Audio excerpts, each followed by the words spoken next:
नमस्कार दोस्तों, स्वागत है आपका स्टडी फॉर जुडिशरी चैनल में। फ्रेंड्स, अगर आप मेरे चैनल पर पहली बार आए हैं तो चैनल को सब्सक्राइब कर लीजिएगा। हम लोग ट्रांसफर ऑफ प्रॉपर्टी एक्ट पढ़ रहे थे। मैंने पहली वीडियो जो अपलोड कर दी अपने चैनल पे, जिसमें मैंने आपको टीपीए का इंट्रोडक्शन बताया था। इंट्रोडक्टरी क्लास थी वो एक तरीके से। आज हम जो है सेक्शन वाइज टीपीए को स्टार्ट करेंगे। टीपीए जो है उत्तराखंड सिविल जज, उत्तर प्रदेश सिविल जज, राजस्थान सिविल जज, डीजीएस, इन सभी के पेपर में जो है आता है और मेंस में भी बहुत क्वेश्चन इसके बनते हैं। कुछ स्टेट है जहाँ पर टीपी के क्वेश्चंस नहीं बनते, बट हमारे लिए एक ये इंपॉर्टेंट एक्ट है क्योंकि इससे बहुत क्वेश्चंस बन जाते हैं। और लास्ट के क्वेश्चन पेपर बता ही चुकी मैं आपको, मैंने चैनल पे करा दिए हैं। 2019, 2016, 2015, 2014 के क्वेश्चन पेपर मैंने अपने चैनल पे करा दिए हैं। अगर आपने वो वीडियो नहीं देखी है तो आप जाकर उन वीडियोज़ को देख लीजिएगा, क्योंकि उत्तराखंड का पेपर अब आने वाला है और लास्ट ईयर में बहुत सारे क्वेश्चंस होते हैं जो लास्ट ईयर के पेपर में पूछे गए होते हैं और वो आ जाते हैं, रिपीटेड क्वेश्चन मिल जाते हैं। ठीक है, तो स्टार्ट करें आज की वीडियो। टीपीए आपको बता चुकी थी मैं कि प्रवर्तन में कब आया था, तो 1 जुलाई 1882 को प्रवर्तन में आ गया था ट्रांसफर ऑफ प्रॉपर्टी एक्ट। और ये किसकी बात करता है टीपीए? ये मेजरली बात करता है ऐसी प्रॉपर्टी के ट्रांसफर की जो कि इमूवेबल है, लेकिन आपको कल बताया था मैंने, लेकिन जो सेक्शन 5 से लेकर के 37 है वो दोनों ही तरीके के बोथ प्रॉपर्टी की बात करता है ट्रांसफर के लिए। मतलब 5 से लेकर 37 तक अगर हम देखें तो वो इमूवेबल और मूवेबल दोनों ही टाइप के प्रॉपर्टी के ट्रांसफर की बात करता है। इसके अलावा हम गिफ्ट देखें, एक्सचेंज देखें, तो वो मूवेबल प्रॉपर्टी की बात करता है। जबकि मूवेबल प्रॉपर्टी के लिए एक अलग से एक्ट है जिसका नाम है सेल ऑफ गुड एक्ट। ठीक है, तो ट्रांसफर ऑफ प्रॉपर्टी एक्ट, ये इसका प्रवर्तन 1 जुलाई 1882 को आया था। ठीक है, अगर इसका संक्षिप्त नाम देखें तो संक्षिप्त नाम इसका क्या है? ये है ट्रांसफर ऑफ प्रॉपर्टी एक्ट या फिर संपत्ति अंतरण अधिनियम। संपत्ति अंतरण अधिनियम 1882। ठीक है, इसका प्रारंभ बता चुकी हूँ मैं आपको, 1 जुलाई 1882, मतलब जुलाई का पहला दिन 1882 सन। ठीक है, इसका विस्तार देखें हम तो इसका विस्तार जो है सबसे पहले तो संपूर्ण भारत पर होगा। फर्स्ट पार्ट में संपूर्ण भारत पर होगा। अगर सेकंड पार्ट की बात करते हैं तो वो 1 नवंबर 1995 से पहले जो राज्य पार्ट बी में आते थे या फिर जो मुंबई, पंजाब और दिल्ली राज्य में सम्मिलित थे, ठीक है, उन पर नहीं होगा अप्लाई ये। अब देखें, अगर जैसे ये राज्य है, इन पर अगर ट्रांसफर ऑफ प्रॉपर्टी एक्ट को अप्लाई कराना है तो राज्य क्षेत्र का इसमें राज्य सरकार का ही इसमें जो है रोल प्ले होता है। राज्य सरकार एक गजट के द्वारा एक अधिसूचना जारी करके टीपीए को अपने स्टेट में लागू करवा सकती है। ठीक है, ये इसका विस्तार आपको मैंने बताया। अब हम देखते हैं इसमें डेफिनेशन वाला पोर्शन जो है वो बहुत इंपॉर्टेंट है, क्योंकि डेफिनेशन वाले पोर्शन से बहुत सारे क्वेश्चंस बनते हैं। उसमें बहुत डेफिनेशन है, जैसे कि मूवेबल प्रॉपर्टी की डेफिनेशन है और अनियोज्य दावे की डेफिनेशन, बहुत सारे डेफिनेशन है। चलिए स्टार्ट करते हैं, हम आगे देखते हैं क्या है डेफिनेशन वाले पोर्शन में।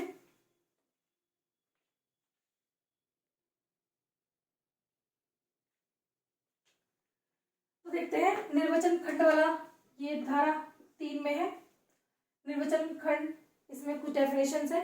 डेफिनेशन का मतलब क्या होता है कि एक्ट में, किसी भी एक्ट में अगर कोई डेफिनेशन एक बार दी जा चुकी है तो उसको बार बार डिफाइन नहीं किया जाएगा। मतलब अगर स्थावर संपत्ति है जैसे, तो स्थावर संपत्ति शब्द जहां जहां प्रयोग होगा उसका वही मतलब समझा जाएगा जो धारा 3 में डिफाइन कर दिया गया है। ठीक है, तो सबसे पहले डेफिनेशन दी हुई है स्थावर संपत्ति की, कि स्थावर संपत्ति क्या होगी। ये एक इसमें एक नेगेटिव सी डेफिनेशन है, मतलब इसमें ये बताया गया है कि ये स्थावर संपत्ति नहीं होगी, इसके अलावा बाकी सभी स्थावर संपत्ति होंगी। तो इसमें क्या क्या दे रखा है? इसमें 3 चीजें दे रखी हैं, जो है एक खड़ा काष्ठ, उगती फसलें,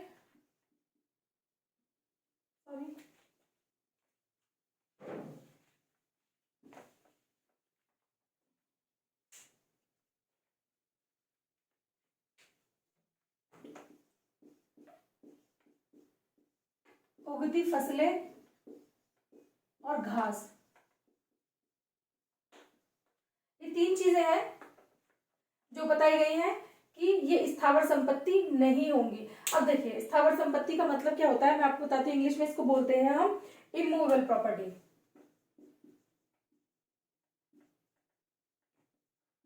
इमूवेबल प्रॉपर्टी, ऐसी प्रॉपर्टी जो कि एक जगह से दूसरी जगह पे ट्रांसफर नहीं की जा सकती, एक जगह दूसरी जगह नहीं ले जाई जा सकती।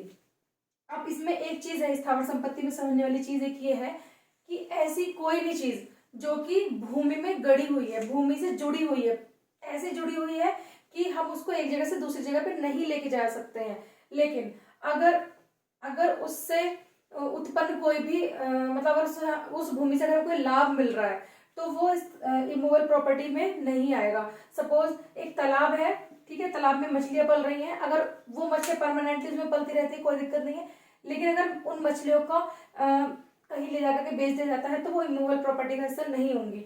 खड़ा कास्ट जो होता है इसको हम बोलते हैं स्टैंडिंग टिम्बर, इसको बोलते हैं हम स्टैंडिंग टिम्बर।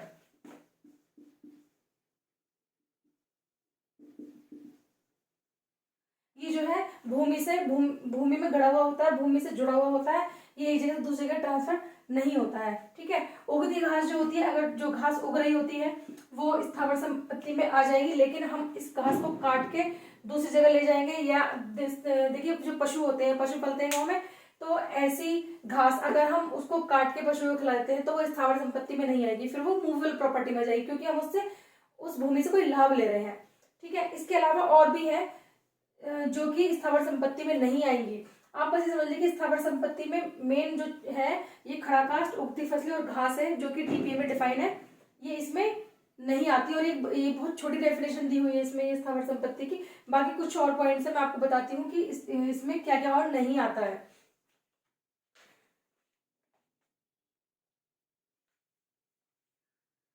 तो आपको 3 चीजें बताई थी मैंने अभी, उगती घास, खड़ा कास्ट और उगती फसलें, घास और खड़ा कास्ट जो है ये स्थावर संपत्ति नहीं आती, यानी कि इनको एक जगह से दूसरी जगह ले जाया जा सकता है, ठीक है।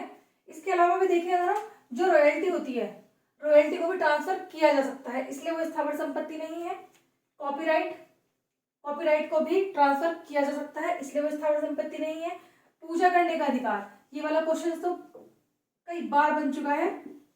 पूजा करने का अधिकार जो है, मंदिर में जो पुजारी होता है उसकी पूजा करने का अधिकार है, वो ट्रांसफर किया जा सकता है, इसलिए वो स्थावर संपत्ति नहीं है, ये याद रखना आप इसको।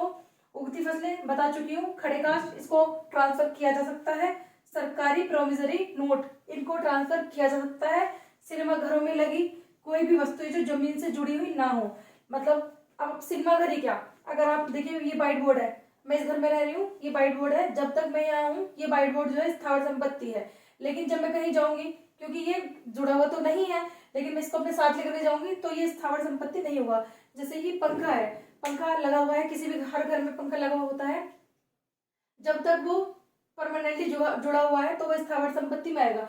लेकिन सपोज अगर उसमें किराएदार आकर रहने लगे, अपना पंखा लगा दे, तो जो किराएदार है उसके लिए वो स्थावर संपत्ति नहीं होगा, क्योंकि वो जब वो जाएगा तो वो उसको अपने साथ ले जाएगा। लेकिन अगर वो मालिक का घर है और मालिक ने वो पंखा लगा करके दिया है तो वो स्थावर संपत्ति में आ जाएगा। मतलब सिनेमा घर ही क्या, किसी भी जगह पे ऐसी कोई भी वस्तु जो जमीन से जुड़ी हुई नहीं है वो स्थावर संपत्ति नहीं होगी, ठीक है।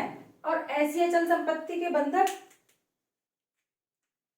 अचल संपत्ति के बंधक के विक्रय के लिए कोई भी डिक्री, जो डिक्री है वो ट्रांसफर की जा सकती है, इसलिए ये स्थावर संपत्ति नहीं है।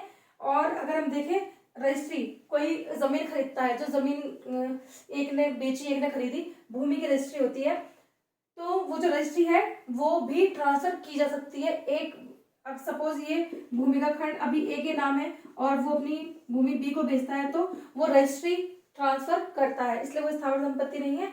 इसके अलावा और क्या होगा, तो देखिए ऐसी मशीनें, इसमें मशीनें भी आ जाएंगी, ऐसी मशीनें जो कि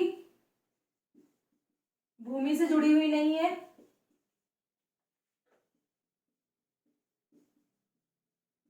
जुड़ी हुई ना हो, तो वो भी स्थावर संपत्ति नहीं कहलाई जाएंगी। मैंने कहा आपको ये नेगेटिव डेफिनेशन है, मैं आपको वो बता रही हूँ जो स्थावर संपत्ति नहीं है, इसके अलावा बाकी सभी स्थावर संपत्ति की डेफिनेशन में आएगी। आप ये वाला एक बहुत जरूरी है, आप इसको याद रखना, पूजा करने का अधिकार कई बार बनता है, रॉयल्टी और कॉपीराइट का भी है थोड़ा इंपॉर्टेंट, बाकी तो आप इसको देख लीजिएगा, ठीक है। बेरेक्ट में सब दे रखा है। इसके आगे नेक्स्ट डेफिनेशन जो है वो लिखत की डेफिनेशन दी हुई है, आगे डेफिनेशन देखते हैं।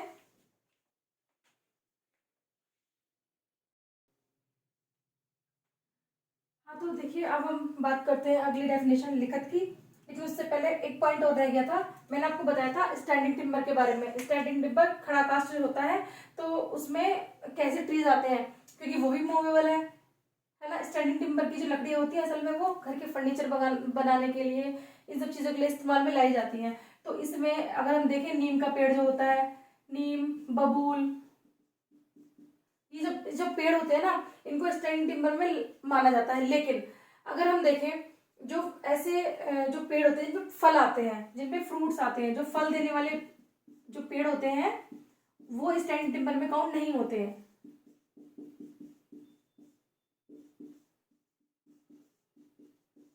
खड़ा कास्ट ये नहीं होते हैं, ठीक है। इनको हम जो है इनको हम इमूवेबल प्रॉपर्टी बोलते हैं। ये जो जैसे फ्रूट्स आते हैं ना, ऐसे प्लांट्स को, ऐसे पेड़ों को हम जो इमूवेबल प्रॉपर्टी बोलते हैं। इसके अलावा नीम, बबूल ऐसे पेड़ जिनका प्रयोग जो हम जो घर के फर्नीचर बनाने में, किसी और चीज को बनाने में इस्तेमाल करते हैं, तो वो स्टैंडिंग टिम्बर में आते हैं, क्योंकि वो एक जगह से दूसरी जगह ट्रांसफर हो रहे हैं, ठीक है। अगली डेफिनेशन जो है, अगली डेफिनेशन है ये लिखत की डेफिनेशन। लिखत मतलब इंस्ट्रूमेंट की डेफिनेशन है। तो लिखत ये एक अवस्यति लिखत के बारे में बताता है, ठीक है। अगला हम देखते हैं अटेस्टेड। अटेस्टेड क्या होता है? देखिए आपने भी किया होगा अटेस्टेड। कभी कभी ऐसा होता है जब हम आप किसी पेपर को देने जाते हैं या फिर हमारे डॉक्यूमेंट्स उसमें लिखा होता है सेल्फ अटेस्ट कर दो, कि भाई तुमने अपने आप से अटेस्ट कर दिया है, कि अब तुमने इसको खुद अनुप्रमाणित कर दिया है, खुद बता दिया है कि हाँ ये सही है, ठीक है। तो अटेस्टेड की डेफिनेशन है सेक्शन 3 में। ये क्या बताता है? ये बताता है कि अटेस्टेड करने के लिए, मतलब अनुप्रमाणित करने के लिए कम से कम 2 या फिर 2 से अधिक साक्ष्यों का होना बहुत जरूरी है, ठीक है। और ये निष्पादक यानी कि जो एग्जीक्यूटिव होगा ना, एग्जीक्यूटिव के द्वारा ये सिग्नेचर किए गए होने चाहिए।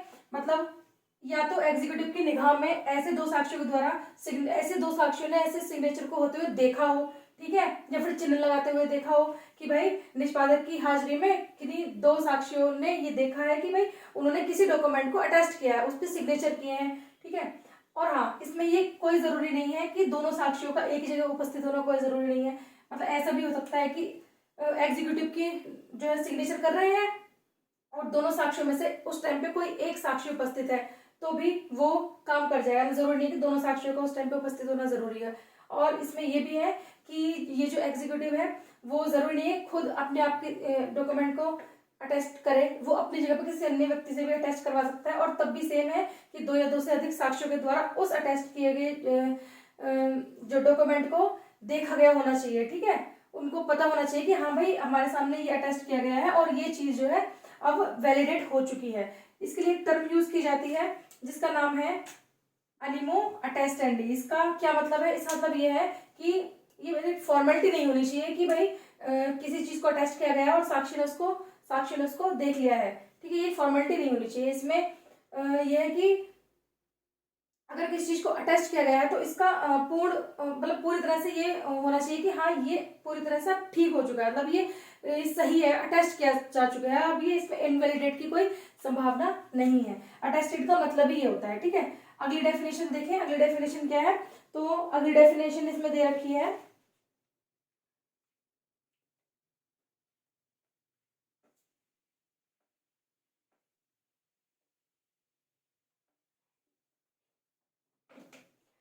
अगली डेफिनेशन है इसमें रजिस्ट्रेशन की।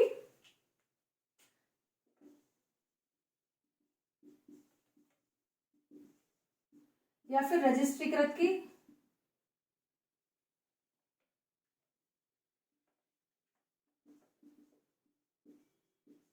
रजिस्ट्रीकृत क्या होगा? तो देखिए अगर हम इसमें देखें कि हर पर्टिकुलर स्टेट के पास में अपना एक एक्ट है रजिस्ट्रेशन एक्ट का, तो रजिस्ट्रेशन उसी एक्ट के थ्रू होगा, ठीक है। मतलब जो अगर किसी रजिस्ट्रेशन एक्ट में जो चीज अप्लाई की जाएगी, जिस तरीके से जो फॉर्मेट फॉलो किया जाएगा उसी तरीके से रजिस्ट्रेशन होगा, ठीक है। अगली डेफिनेशन देखते हैं, वो है अटैच टू अर्थ की। नेक्स्ट डेफिनेशन है अटैच्ड टू अर्थ, यानी कि भूमि से जुड़ा हुआ, भूमि से जुड़ी हुई, ठीक है। इसकी डेफिनेशन भी है इसमें।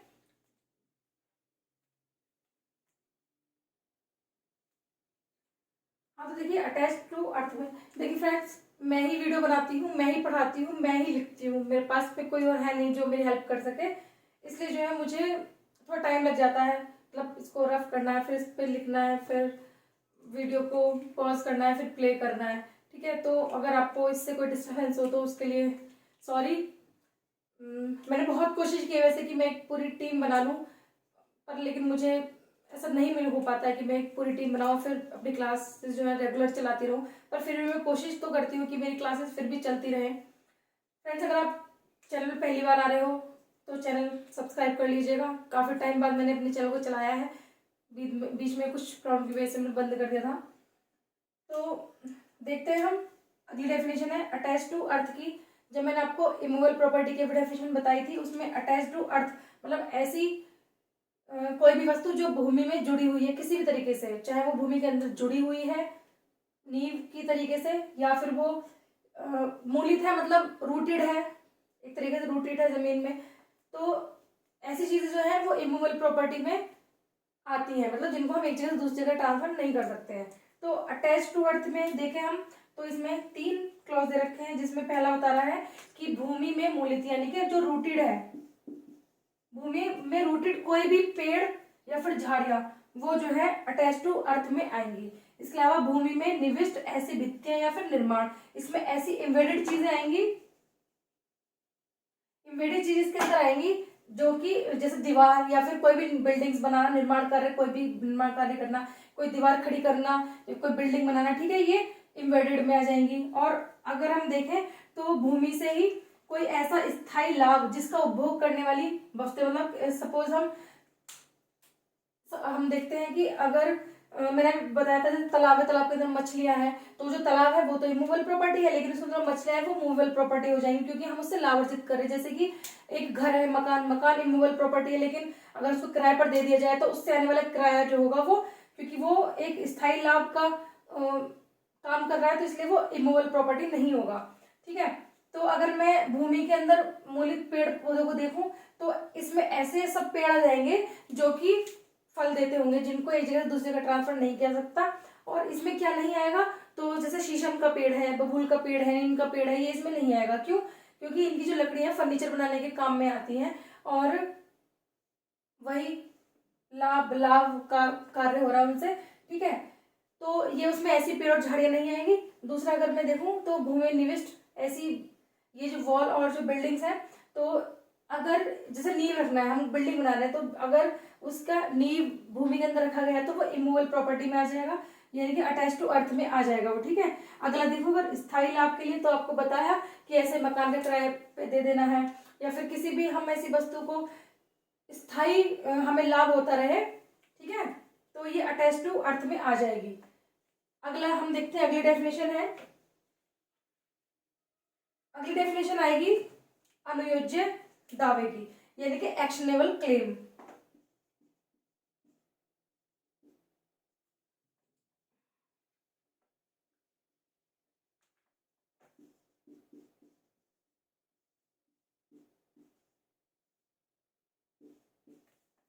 अनुयोज्य दावे,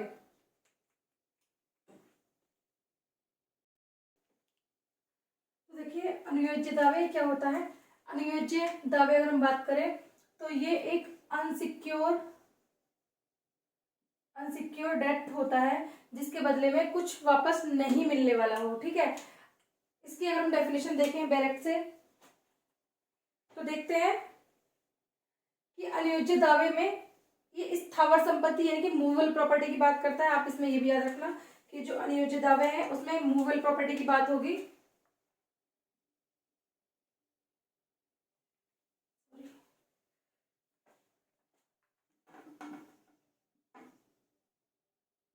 मूवेबल प्रॉपर्टी की इसमें बात होगी।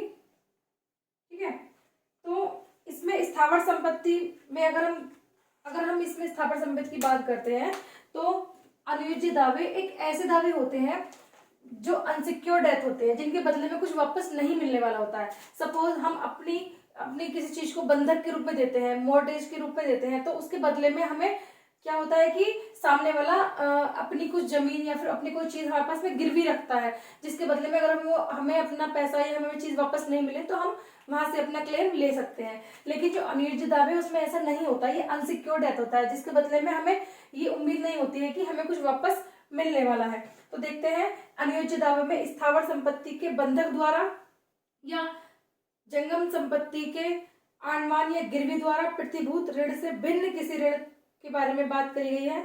मतलब अगर किसी के बदले हमें कुछ मिलने वाला है या हमें कोई चीज गिरवी रखी गई है या हमारे पास कोई बंधक करके रखा गया है जंगम संपत्ति के बारे में, तो वहां पर अनियोज्य दावे नहीं आएंगे।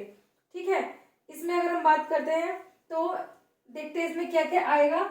ये मैंने आपको लिखे हुए हैं। इसमें आएगा अनसिक्योर्ड डेथ, ठीक है, एक आएगा एरियाज ऑफ रेंट, आएगा maintenance allowance payable in future, जो हमें फ्यूचर में मिलने वाला है, एक claim for return of earnest money और फिक्स डिपॉजिट इन बैंक। इसमें एक्सटर्नल क्लेम मिल जाएगा। मतलब इसमें हमें अभी फिलहाल तो नहीं पता है कि इसके बदले में क्या मिलेगा, लेकिन ये जो है एक एक्सटर्नल क्लेम इनमें मिलेगा। और अगर यहाँ पे नॉन एक्सटर्नल क्लेम की अगर हम बात करें तो क्या होगा, नॉन एक्सटर्नल क्लेम क्या होंगे, ऐसे सभी secure debt non external claim में आ जाएंगे। ऐसा क्लेम जो कि किसी प्रॉफिट के लिए हो, एक कॉपीराइट या फिर the right to recover damage for breach of contract. ठीक है, अगर ब्रीच ऑफ कॉन्ट्रैक्ट होता है तो उसमें भी ये भी नॉन एक्सटर्नल क्लेम होता है। ठीक है, इसके जो है बेरेक्ट में कुछ आवश्यक तत्व बताए हैं अनियोज्य दावे के लिए, क्योंकि इसका ये बहुत इंपॉर्टेंट है। अनियोज्य दावे वाला टॉपिक बहुत इंपॉर्टेंट है और इसके क्वेश्चंस बहुत बार बनते हैं। इसका ये पूछ लिया जाता है कि इसमें से क्या अनियोज्य दावा नहीं होगा। जैसे डायरेक्ट में है अनियोज्य दावे को उदाहरण देखें हम, जैसे कि जीवन बीमा कंपनी से बीमा राशि प्राप्त करने का अधिकार, ये अनियोज्य दावा होगा। और संविदा निष्पादन से प्राप्त कोई भी लाभ, ये अनियोज्य दावा होगा। बकाया किराए की राशि एवं भविष्य में देय किराए की राशि, ये अनियोज्य दावा होगा। माल क्रय करने के लिए की गई कोई भी संविदा जिससे लाभ के प्रति दावे का अधिकार हो। ठीक है, भंग साझेदारी में हिस्सा या फिर लेख प्राप्त करने का अधिकार, ये अनियोज्य दावे के उदाहरण है। और ये क्वेश्चन बहुत बार बनता है कि क्या अनियोज्य दावा नहीं होगा।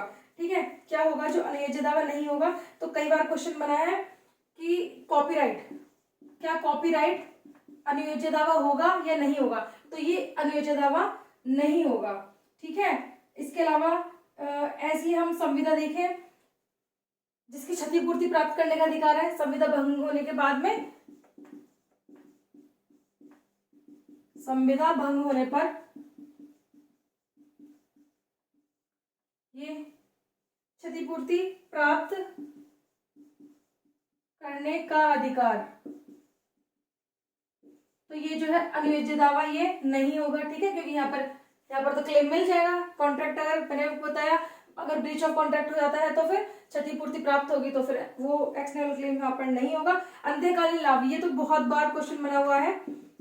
अंत्यकालीन लाभ, क्या ये अनियोज्य दावा होगा, तो बिल्कुल ये अनियोज्य दावा होगा। मैंने आपको शायद 2016 का पेपर था उत्तराखंड का जो कराया है उसमें बनाया है क्वेश्चन। उत्तराखंड के पेपर में शायद 2-3 बार ये क्वेश्चन बना हुआ है, इसको आप भूलना मत। वैसे तो पूरा टॉपिक ही इंपॉर्टेंट है, प्री के लिए भी और मेंस के लिए भी। ठीक है, अंत्यकालीन लाभ ये भी अनियोज्य दावा नहीं होगा। ठीक है, तो फ्रेंड्स मैंने आपको ये सेक्शन 1 से लेकर 3 तक करा दिया, डेफिनेशन वाला पोर्शन मैंने आपको पूरा करा दिया है। अब हम सेक्शन 4 भी देख लेते हैं। देखते हैं सेक्शन 4 में क्या है।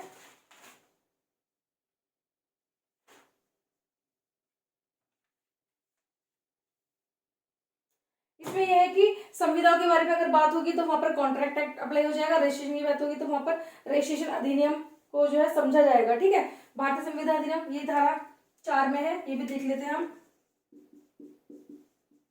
धारा 4 की अगर जहां पर जो है संविदा की बात होगी तो वहां पर जो है हमारा इंडियन कॉन्ट्रैक्ट एक्ट जो है अप्लाई हो जाएगा।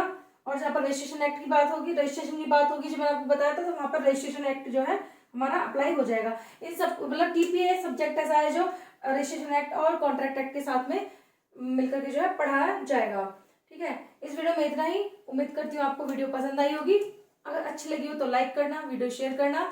Thank you.